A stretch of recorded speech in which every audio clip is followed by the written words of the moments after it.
Okay, before I get into this, I wasn't sure I was going to share this story. It caught me off guard in a way I didn't expect. I'm a realtor and I buy leads. Most of the time, they're middle to upper price point buyers. But this one, she called in looking around 1.5 million. I show up fully for all my clients. But when someone calls in at that level, you're aware there's more complexity and more moving parts to get right. I did my usual introduction, just confirming interest in the property. I said, I see you're interested in 123 Main Street. Instead of simply confirming or asking for more information, her response was, if I wasn't interested, I wouldn't have clicked on it. Her response was a little sharp at first, not aggressive, but enough that I slowed the conversation down and reset the tone right away. From there, we ended up talking for 4 hours.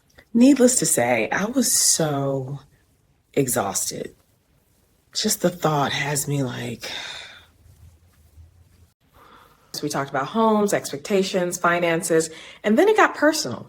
It felt like a lot of depth, really fast. Toward the end of that call, I brought it back to business, explained my process, and sent the documents for her to review so we could talk again later that week. When we tried to schedule the follow-up, she told me Mondays were never good because she's always in a bad mood. And I remember thinking, wait, what?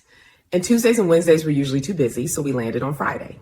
Well, let me tell you, that Friday conversation ended in chaos, but it started with me in complete disbelief. Like, wait, is this really happening? We were doing just fine. Well, unfortunately, that disbelief caused me to spend the next 2 hours of my life trying to remain professional and bring calm to a situation that had clearly gone out of my control. That's the premise. It came down to one part of the process she wasn't understanding, and I explained it every way I could think of, slowly, differently, step by step. But no matter how I said it, the reasoning just wasn't landing.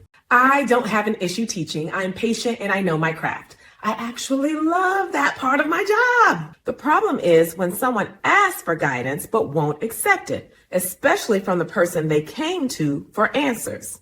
At that point, the conversation stopped being about the issue and started being about me. And I remember thinking, wait, how did we even get here? I kept trying to slow the conversation down and get us back to calm, but nothing I said was landing. And that's when I knew this was going somewhere I couldn't fix. So at this point, she was yelling, like really yelling, telling me I didn't listen to her, and the intensity felt completely out of proportion, like I was her child, not her realtor. What really shocked me was when she started attacking my character, accusing me of having some kind of mental condition when all I was trying to do was be a professional. Listen, my flabber was gasted at this point. That's when I realized there was no point in continuing the conversation, so I stopped trying to fix it and told her I wished her the best. She told me she was disappointed in me, and instead of arguing back, I just said, okay, that's fine. And that's when things escalated again because me saying, okay, that's fine, seemed to set her off all over again. At that point, it was clear that I needed to professionally end the call. When I've done everything I can to stay professional and keep things respectful, and your takeaway from all of that is that I must have some kind of medical condition. At that point, honey, the conversation is over. My mistake was letting the situation pull me out of myself. I stepped outside of my professionalism trying to salvage something that was clearly unsalvageable much earlier. Listen, staying longer doesn't make the outcome better. Explaining more doesn't create understanding where none exists. High stakes don't justify tolerating disrespect, and you don't owe everyone full access to you just because you cracked the door. That's it. Lesson learned.